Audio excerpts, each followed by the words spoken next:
इब्रानियों 3 यीशु मूसा से श्रेष्ठ। इसलिए हे पवित्र भाइयों, तुम जो स्वर्गीय बुलाहट में भागी हो, उस प्रेरित और महायाजक यीशु पर जिसे हम अंगीकार करते हैं ध्यान करो। वह अपने नियुक्त करने वालों के लिए विश्वास योग्य था, जैसा मूसा भी परमेश्वर के सारे घर में था। क्योंकि यीशु मूसा से इतना बढ़कर महिमा के योग्य समझा गया है, जितना कि घर का बनाने वाला घर से बढ़कर आदर रखता है।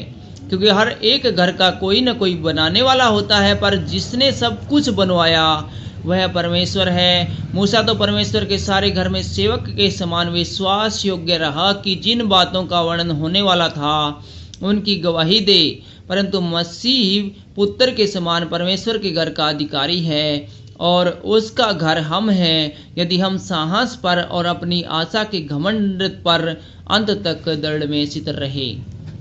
अविश्वास के प्रति चेतावनी। अतः जैसा पवित्र आत्मा कहता है, यदि आज तुम उसका शब्द सुनो तो अपने मन को कठोर न करो, जैसा कि क्रोध दिलाने के समय और परीक्षा के दिन जंगल में किया था, जहां तुम्हारे बाप दादा ने मुझे जांच कर परखा और 40 वर्ष तक मेरे काम देखे।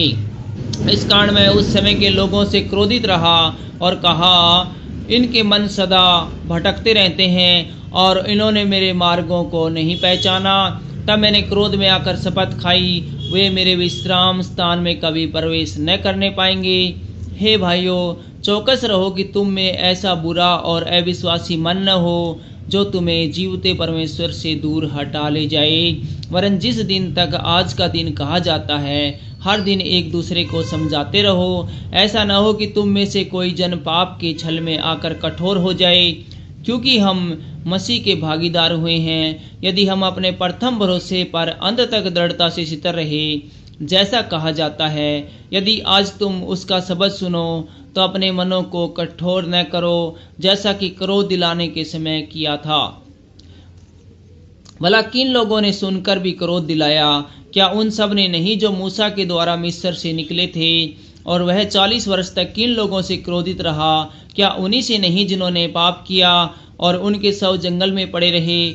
और उसने उनसे शपथ खाई कि तुम मेरे विश्राम में प्रवेश न करने पाओगे।